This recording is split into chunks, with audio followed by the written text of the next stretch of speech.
Il est attaqué tous azimuts sur son train de vie, il joue sa crédibilité sur la crise grecque qui s'aggrave au milieu de tout cela. Où trouver une place pour une candidature aux primaires? On attendait une déclaration de Dominique Strauss-Kahn fin avril, puis finalement fin juin. Elle pourrait encore être reportée. Il est coincé là, Dominique Strauss-Kahn? Mais c'est marrant, la Porsche. Zemmour mettre de l'ordre. Mais non, mais oui, encore de l'ordre, toujours. La Porsche et la Grèce, c'est le même sujet. L'un est anecdotique, l'autre est fondamental. La Porsche, c'est son mode de vie.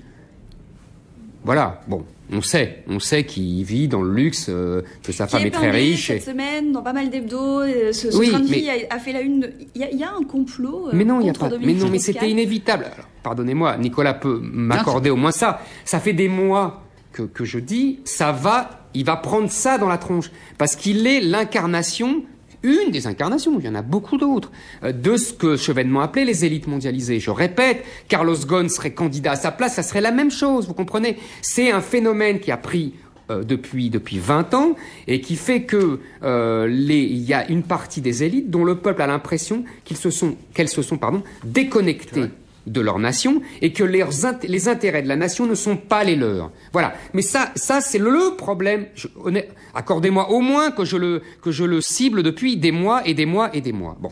Donc la Grèce, c'est ça le sujet. Le sujet, c'est comment, à partir d'un euro mal foutu, on essaye de sauver l'euro sur le dos des Grecs. Et demain, des Portugais, des Irlandais, même si les Grecs sont goinfrés de subventions, qu'ils ont triché pendant des années, tout ça on sait, il n'empêche que c'est l'euro qui est mal foutu. Alors, j'allais dire Sarkozy, parce que lui aussi il incarnera ça, Sarkozy. Mais Strauss-Kahn incarne ça, c'est-à-dire comment expliquer au peuple de gauche, mais je pense qu'on en parlera, il n'existe plus le peuple de gauche, il est passé à droite.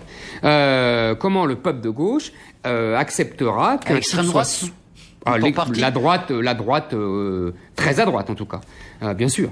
Donc voilà, son problème, ça va être ça. C'est pas compliqué, mais je laisse. Il y a une partie de juste, il faut le concéder, Zemmour, sur le problème. Sur le problème qu'a Dominique Strauss-Kahn, à la fois avec son train de vie qui est il tient porchément la route, si j'ose dire. C'est une certaine voilà. Et ensuite sur effectivement sa position de patron du FMI. Alors, il y a quand même des choses à préciser. Ce n'est pas le bling-bling de Nicolas Sarkozy. Non. Ce n'est pas la même chose. Parce que le bling-bling de Nicolas Sarkozy renvoyait non seulement à un exhibitionnisme, mais aussi à un rapport de dévotion face à l'argent roi, l'argent tout-puissant, le culte de l'argent, l'indexation de la réussite à l'argent, qui n'est pas dans l'ordre des valeurs de Dominique Strauss-Kahn du tout. C'est plutôt, son rapport à l'argent est plutôt, c'est vrai, quand on disait laïque, il est plutôt jouisseur, il est plutôt faune, voilà, c'est pas la même chose. Le second point qui est essentiel, c'est que Nicolas Sarkozy incarnait en même temps dans ce bling-bling, c'était le président des riches. Je veux dire, c'était le bouclier fiscal, etc. Or, et c'est là où on va en venir à la politique de fond, le problème dans cette histoire, c'est que Dominique Strauss-Kahn ne peut pas stratégiquement opposer de discours pour l'instant, puisqu'il n'est pas en campagne électorale. Il n'oppose pas un discours sur ma politique sera de défense des pauvres face aux riches qu'incarne Nicolas. Ça va le pousser à se déclarer plus tôt. Il faut qu'il parle maintenant. Je crois qu'il ne parlera pas parce que sinon il aurait l'air d'être précipité, de ne pas être à un rythme d'homme d'État. Il faut qu'il continue avec, comme disait Nicolas Canteloup, sa démarche de pingouin qui porte sur lui le poids des problèmes financiers, des dettes du monde entier. Donc je crois simplement que là, ça a bien révélé non seulement qu'il n'était pas en campagne, mais en plus qu'il n'y avait pas chez les Strauss-Kahniens d'inspiration politique, de présence politique qui leur aurait permis de répondre et de contre-attaquer parce qu'ils sont désorientés. Alors moi je dirais deux petites précisions pour m'amuser un peu. Moi je pense exactement le contraire de Nicolas. Je pense que Sarkozy aime les riches et que c'est Strauss-Kahn qui aime l'argent. Et d'ailleurs, après tout, pourquoi pas. Deuxième... Pas du tout. Enfin bon. Mais deuxièmement, ce qui est amusant dans cette histoire, c'est que les Strauss-Kahniens ont parlé jusqu'à plus soif. Nicolas dit ils sont pas en moyenne réaction. J'ai entendu que. Il n'y a pas d'inspiration centrale. Je veux dire, ils ont parlé, mais il n'y a pas eu de contre-attaque, il n'y a pas eu de ligne politique fixée. Mais parce qu'ils sont dans l'impossibilité de répondre. Non, parce que ça va être leur grain, leur pierre dans leur chaussure pendant toute la campagne. Non, mais je crois pas du tout, c'est ce qui nous oppose aussi sur le fond par rapport à Strauss-Kahn. Je crois qu'on aura le choix. Enfin, quand Éric Zemmour dit, au fond, ce sont les mêmes, François Hollande et lui, etc. Je crois que ce qui est intéressant.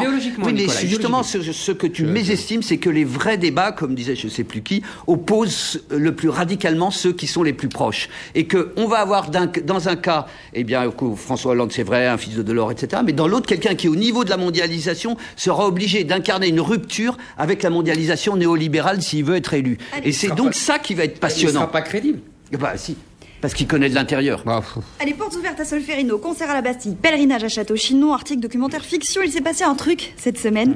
La béatification de François Mitterrand, 30 ans après son arrivée à l'Élysée, entre souvenirs, nostalgie pour certains, ou alors inspiration. C'était quoi d'ailleurs? C'était de la nostalgie qu'on a entendu?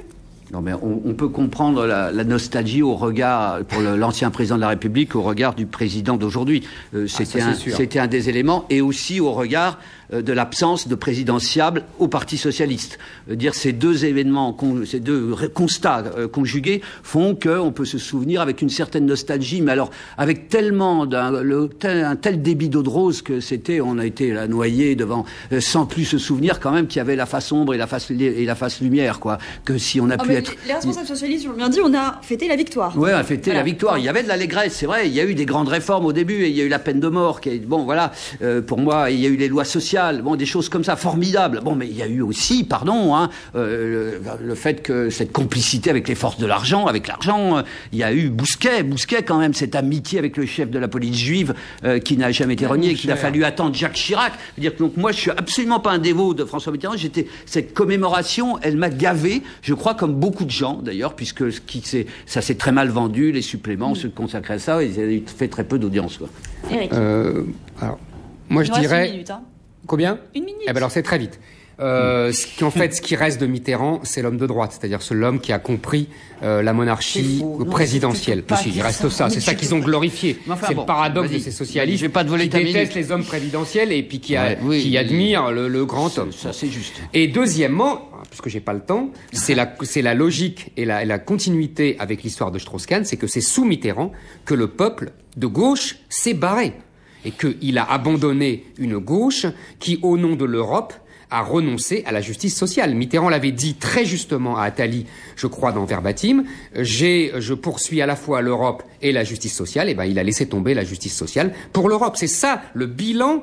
On pourra tourner et retourner le bilan des années Mitterrand, c'est ça. Et aujourd'hui, avec cette remarque, Mitterrand de gauche les 2 premières années, tu peux pas nier ça. L'union de la gauche existait, là. Oui, cette force, bien sûr, mais il a renoncé. Il s'est couché en 83. Que Sarkozy n'en fera jamais. Mais il s'est couché en 83. Voilà, c'est tout. C'est 15 ans, c'est pas 2 ans. Il s'est couché, mais avant de se coucher, il avait fait, comme tu aimes à le dire souvent, des enfants à l'histoire. Je suis d'accord. Mais moi, j'ai pas de mépris ni de détestation de Mitterrand. On s'arrêtera là-dessus.